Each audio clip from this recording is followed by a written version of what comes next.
Do you know what time it is? It's supernatural story time. And if you're easily scared, and even if you're not, there's only one thing left to do. Just turn off the lights, because these are stories that you listen to only in the dark. The Uninvited Bedfellow. I've had a lot of strange things happen to me over the years. Usually I hear about things happening in small towns and isolated forest areas. Here in Los Angeles, it's the live ones we worry about. The house I live in is not run down, but I think it's kind of old. I believe it was built in 1956. Sometimes when I'm alone, I can hear footsteps, not the kind you can pass off as the house settling. I hear boots. Anyway, I had basically stopped living there because I was spending a lot of time with my girlfriend at the time. One night I came home about midnight. I hadn't been home for about a month to sleep there. I had just fallen asleep, but for some reason I opened my eyes. I could see the whole room was a bright blue. The room was glowing, but I could not pinpoint the exact location of the light. It seemed to be coming from everywhere. It was still kind of dark, but I could see every detail in my room. The red LED in my alarm clock was blue. I was still half asleep when something completely woke me up. I could feel someone next to me. It was a female, and I could feel her breathing. I was laying on my side facing away from her. I could distinctly make out it being a her and feel body warmth, like someone was sleeping next to you for a while. I was making skin-to-skin contact, and I could feel the sweat.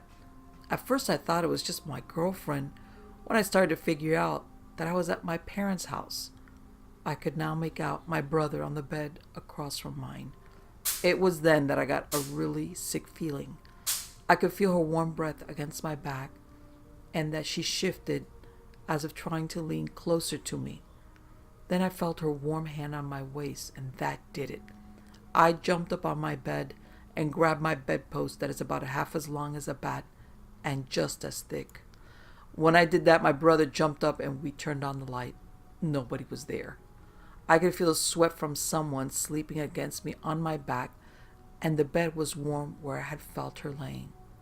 I guess it would be hard to scare two guys who are over 6'4" and do play football, but we did not get much sleep after that. I usually know when strange things happen because I always see everything glowing in that blue light.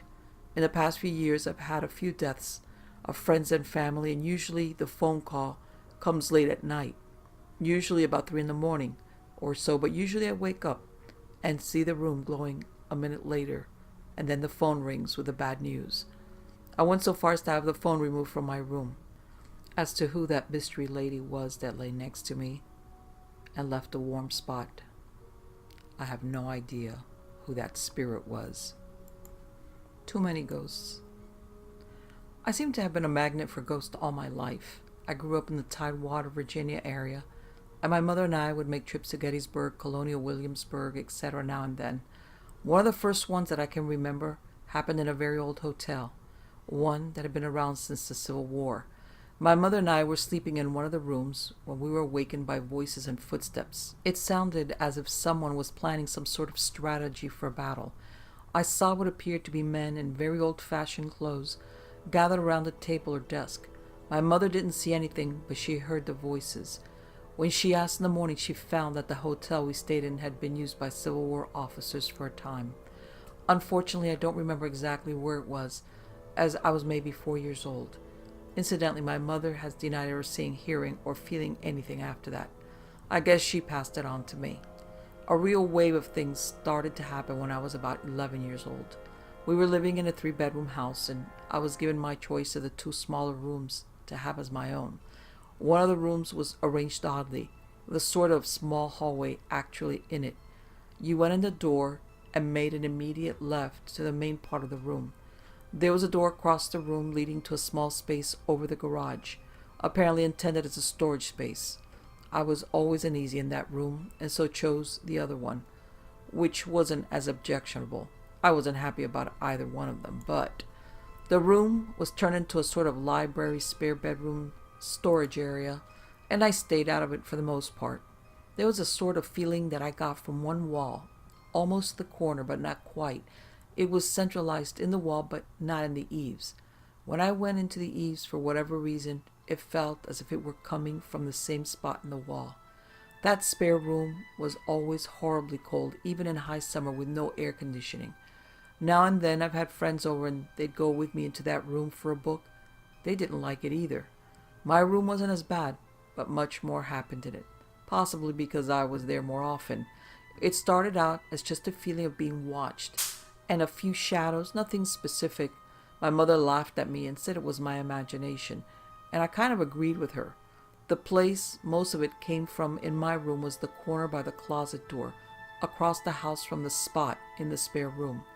I thought that it was just a childish fear of the monster in the closet, so I ignored it. Then I started getting much stronger feelings and seeing more. Not just vague shadows, but outlines of things. One that kept popping up was vaguely dog-shaped. If the dog were straight from Ghostbusters, I hadn't seen the movie at that point. It had eyes that kind of, well, glowed red or green. There were many, many other things that showed up in that corner, most either human-shaped or close to it, or just kind of fuzzy. When I turned about 13, my bed started shaking. I thought that maybe it was vibrations from a truck passing outside, so I moved my bed about 4 inches away from the wall and kept a glass of water and some little glass figurines on my nightstand. My bed continued to shake, night after night, and it kept getting more violent until I thought I was going to be thrown out of it. I started getting extremely frightened when this happened, because I'd look over at the water and figurines, and none of them would be moving. Not even a ripple in the water, just my bed. Things started to come from that corner and hang over me, and something kept trying to pull my covers off me and push me around the bed or off it, further terrifying me. I mentioned these to my mother, but she expressed disbelief and told me to stop reading so many horror stories. My taste in books runs towards science fiction and fantasy, not horror. She did say I could move into the other room, but I elected to stay in the room I was in. It was that creepy. I got to the point of just enduring the things, sometimes sleeping on the couch downstairs or just staying awake all night and sleeping when I got home from school. About the time I was 16, a friend of mine, my boyfriend, and I were all just hanging out at my house, and the subject of ghosts came up. I mentioned the spare room. The things in my room were too extreme for belief, unless you dealt with them night after night, and we decided to go up there and play a bit with automatic writing. My friend took the pencil in her left hand, she was right-handed, and touched it to the paper. The instant she did, her arm, not just the hand, started moving jerkily and writing over and over, "Get out! Get out! Now! Get out now!" This unnerved us quite a bit, and we edged back towards the door. My friend could feel something horrid from that section of the room, and the temperature dropped several degrees. I turned my head to speak to my boyfriend, and suddenly became terrified. My friend and I shot out of the room, dragging my boyfriend with us. I looked back and saw kind of, well, shape, one that felt female, streaming toward us very quickly. I could see arms of a sort, and a face, distorted and screaming with hate. It looked like it wanted to kill us. My boyfriend never saw or felt anything, and couldn't understand why we were so upset. That was the last time I voluntarily went into that room. I did the ironing in the hall. The next year, I went away to college, quite happy to get away from the things in that house. I came back for the summer to stay with my mother, and 2 nights after I started sleeping in my room again, the shaking and shadows started up again, sometimes with pressure on top of my covers. I moved downstairs to the couch. Until I got married and moved, I wouldn't sleep upstairs, not even when helping my mother through surgery. What has always confused me is that the house isn't that old. It was built maybe 17 years ago. The only people who had lived in it before us were first a military family and then a couple of sailors. It wasn't built in a graveyard or anything, unlike some other neighborhoods in that area, and no one has ever died there. Also, all the disturbances were on the second floor. I've had other things happen, both during that time and more recently, but I think that has to be one of the most terrifying things I've ever experienced. And I wonder if some horrible crime was ever committed against that screaming woman, and her body was dumped or buried in secret long before any houses were ever built. The room. Whatever's in my house has picked a certain room and made it its territory, and no one can sleep there. I've had several friends that I put in there to sleep who had no prior knowledge of the history of the room or the house. They've come running into my bedroom telling me they feel shaken. I myself have tried to sleep in that room. There is no way. I can't stay in that room alone more than 5 minutes max. One of the more strangest of all the events that happened was when I was remodeling my room. We were just painting and changing furniture and such when I started to notice a liquid coming out of the wall. It was a light red. My father was also there, and he is a carpenter. He was totally shocked. He had no idea what it could be. It came out faster than I could wipe it up. There were no water lines or anything in the walls there. Since I've gotten older, these occurrences have slowed down. I've been chased around the house. I'm still very upset about what happened when I was a child. Something I couldn't see chased me. All I could do was hear the footsteps and the wind and the breath. It mortified me. My parents have only experienced a few happenings in the house. The sound of an organ playing late one night, which woke everyone in the house, including my parents, who just told us to go back to bed. That it was just a radio or something. It wasn't. When someone tells me that they don't believe it, something bad happens. Things will fly across the room or the banisters will shake as it happens. My sister had a baby around 4 years ago. That's when this started slowing down. But the experiences have now moved into her house. But they only happen when the child is away for the weekend. Toys will start coming on, rocking chairs will move, or you'll be able to hear someone walking around. Another time it occurs is just when it's me and her in the house. My sister's boyfriend, who's a real skeptic, turned into a believer a few weeks after he moved into the house. It has also been dangerous, causing mass hysteria in my house, although my parents will not believe that there is something to this house. However, they both admit that they do believe in ghosts. We have given it a name. We call him Henry. But I think there is more than one ghost. We live on Indian grounds, where we still discover arrowheads and such around the area. But when I was a child, I remember rolling over, and there was a lady beside me, standing there as if kind of watching me. I rolled over trying to make it go away by ignoring it, which doesn't work. They will not let you ignore their presence. She started hovering over the top of me. Indiana has become a place of many, many ghost stories. In the place I live, there have been several murders. This year, and it's a small town, none of the murders have been solved. There isn't even a suspect. But in the place that one of the people were killed, months before we were up in that cemetery.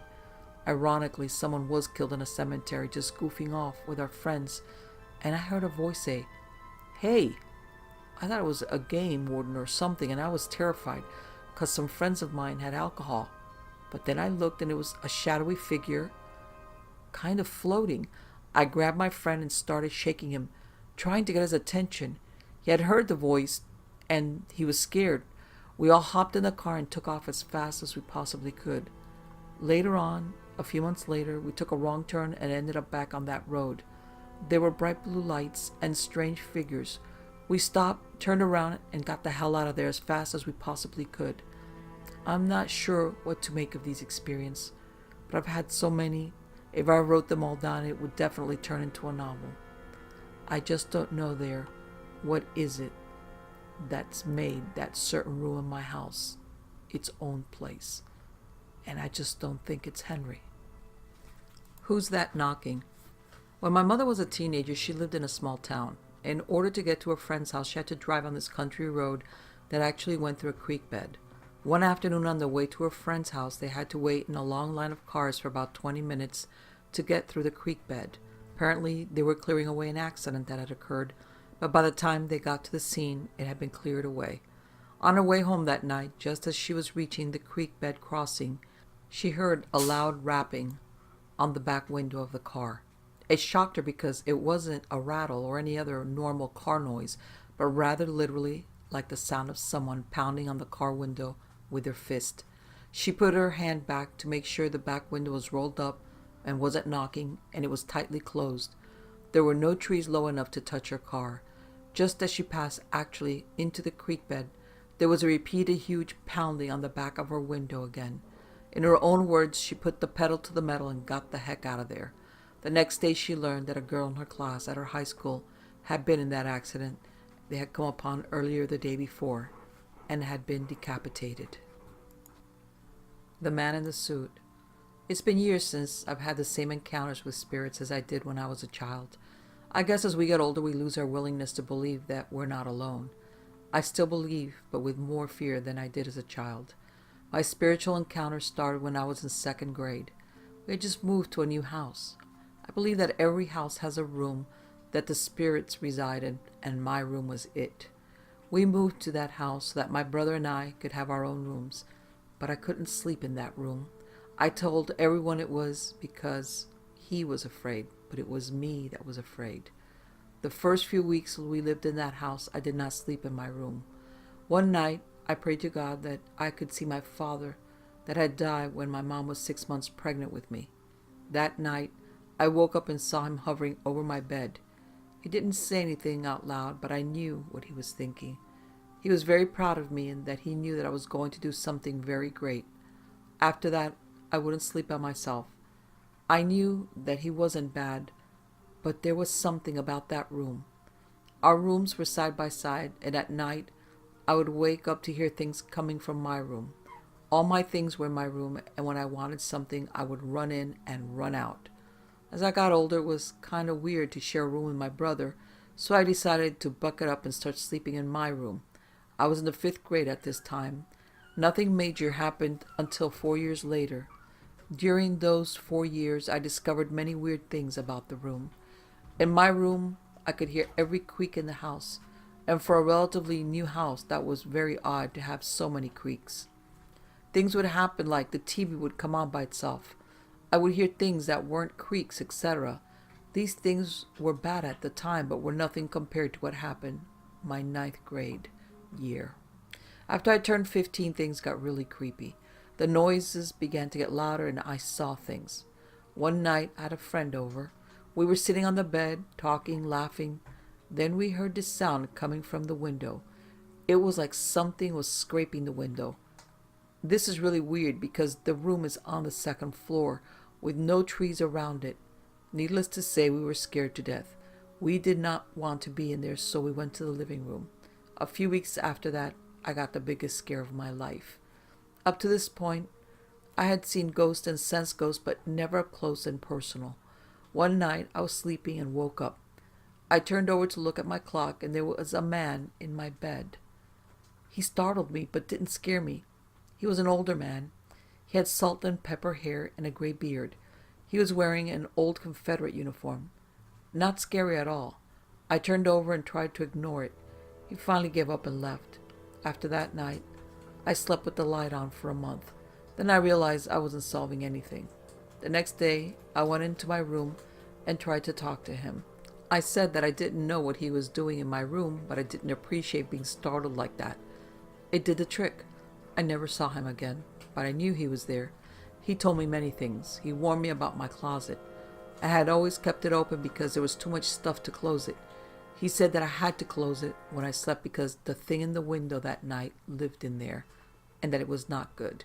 He was always protecting me. When I was planning something, he would warn me about the bad things that could happen. He saved me on several occasions. As I got older, he began to bother me.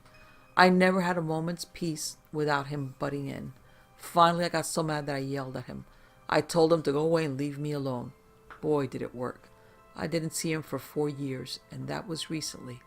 I was talking to a friend on a talker. She was giving me a reading. After the reading, we talked about all kinds of stuff. I told her about him. She said that he was a husband of mine in another life, and that he thought that we were still married. No wonder he was mad when he left. Imagine the woman you love and cherish telling you to get lost. Well, after that, I did feel him near me once more. He said that he figured out that he was a ghost and went on to the other side. We made up with no hard feelings since then. I haven't felt anything even close to that experience. And I guess after all, it was a good ending, but I still know that there's other ghosts close by. The Man with No Eyes. The first ghost experience I had began when we first moved into a nice apartment in New Jersey. The apartment was small and cute, so we never suspected that it was haunted. My sister and I shared the same room there. We slept on bunk beds. She slept on the bottom, and I slept on top. I never felt too comfortable in that apartment.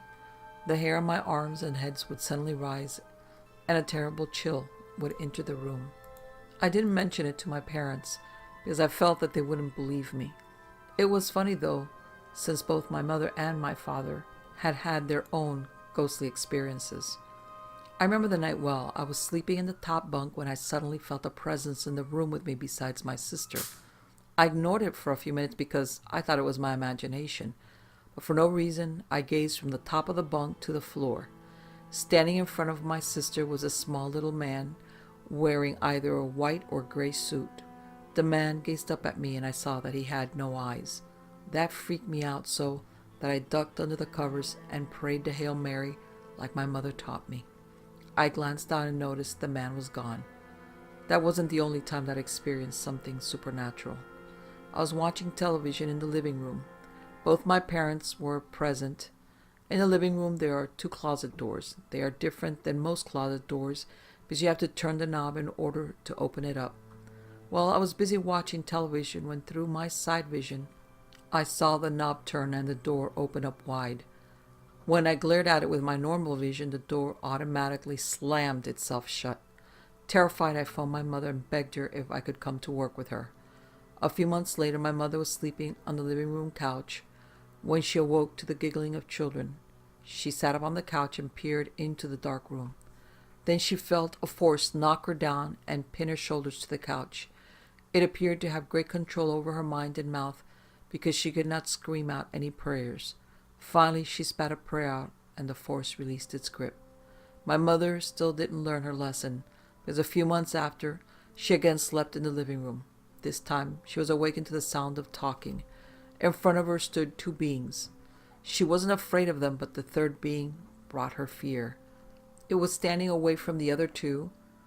It stood behind her.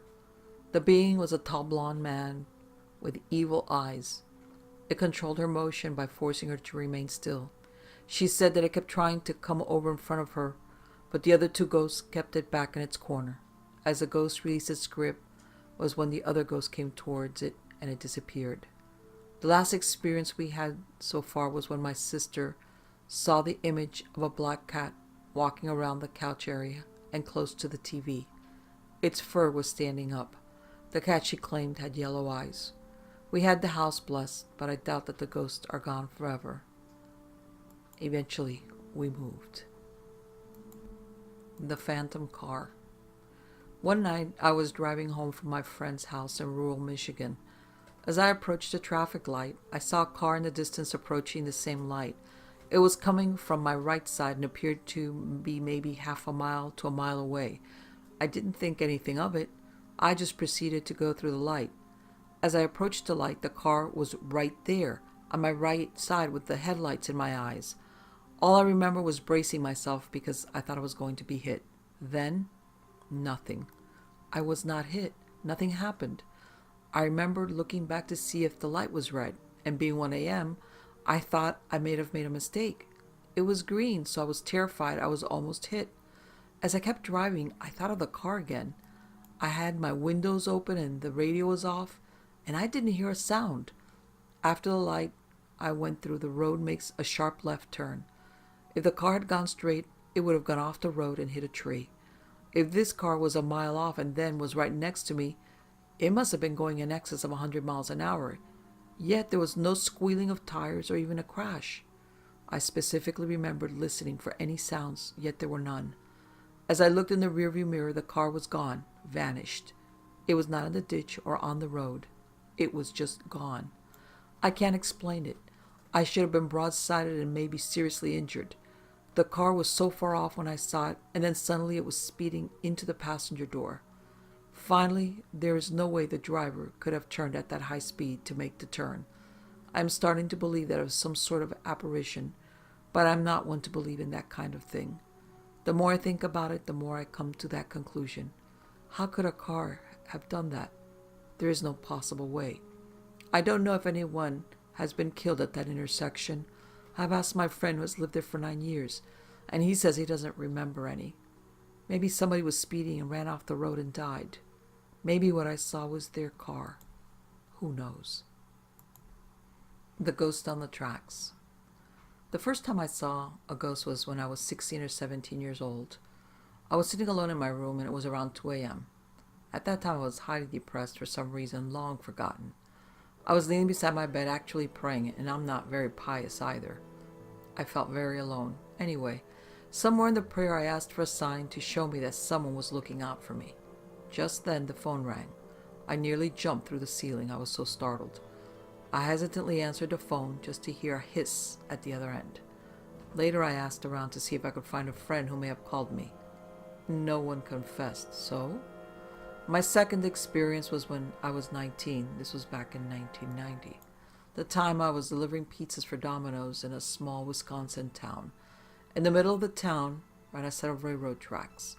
The tracks were a pain because it cut off a good chunk of the delivery area, and we had a 30-minute time limit to get the pizza to the customer. One night, I was running behind on the delivery time. As I approached the tracks, the gate started to come down, and the warning lights began to flash.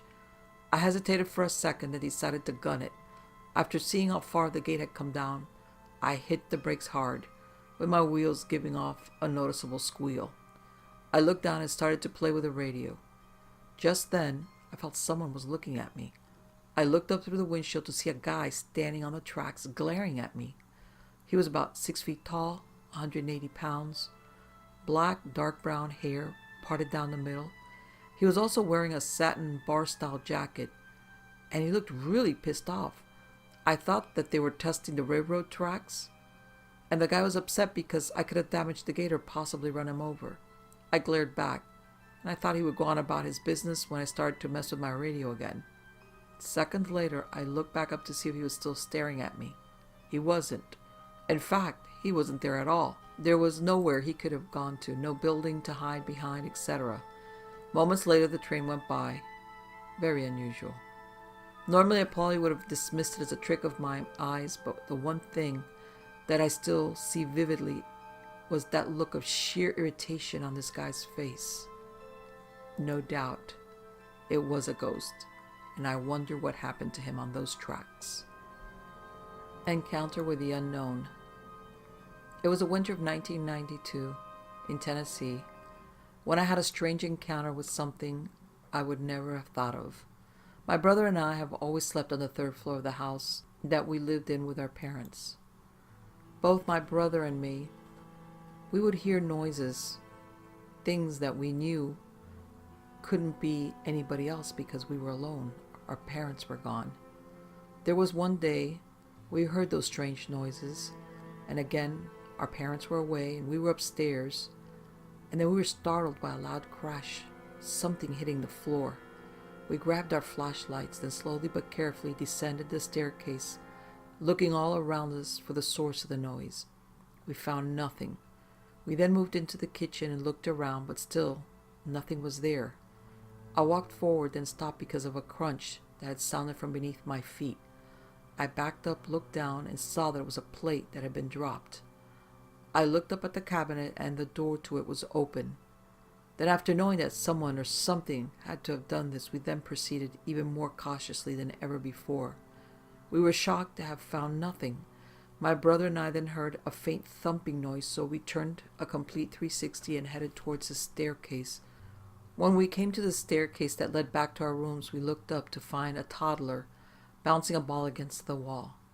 The toddler didn't seem to notice our presence at first. We stared motionlessly, then he suddenly turned his head and glanced at us for no more than 10 seconds, and we ran off into the streets and waited there until our parents returned. We never saw him again, and our parents didn't believe us. But how do you explain a little toddler ghost bouncing a ball against the wall of the house? And then we ask ourselves, was he the one that broke the plate? The old owner of the house. My story is still hard for me to really believe. I guess I just keep trying to believe that it really did happen, and it happened to me. It all began back in 1989 when I moved in with my husband. It was a very old house, and the prior owner had died on the front porch. Things didn't start happening with me until about 2 weeks after I moved into the house. My husband was working the night shift, and I was left there at the house alone, or so I thought. The first time I noticed the strange occurrences, I was in the living room watching TV. All of a sudden, the lights turned off. I went to turn them back on, and the switch was in the off position. I flipped it back on and went back to watching TV, and a few minutes went by and the light went off again. I went to check, and sure enough, the switch was in the off position. I called my husband, and he told me the house was haunted. He told me that the man that had died there was the unseen presence in the house, and on more than one occasion doors would open by themselves. And one night my husband and I were laying in the bed, and our bedroom door just slammed open. We knew our daughter didn't do it because she was asleep. The most frequent thing that happened almost every day was that our toilet seat in the bathroom was lifted and closed, on and on. One night, my best friend stayed over and slept in the living room, and my daughter's little toy car had a button to push and listen to music. Well, the batteries were out of it, and the music in the toy car kept getting played. She never wanted to stay there again after that. We would also hear heavy footsteps in the den and in the attic. And no, they were not mice. One time my husband was walking from the porch and down the sidewalk, and he saw the dead man out of the corner of his eye, and when he turned his head, the man was gone. There was one thing that drove me out of that house for 2 weeks because I was so scared. I was in the extra room, and there was a box I took out of the closet and set it on the floor, and I thought that I saw it move across the floor. I still doubt things, thinking that it's all in my mind, but when other people in the house have experienced these events, it's hard to do that. We have moved out of that house, and another family moved into it, and they said that they were not experiencing anything strange, so my husband thinks the presence may have followed us, or maybe just moved on. We do hear some noises in the house we are now in, but nothing like when we were at the other place.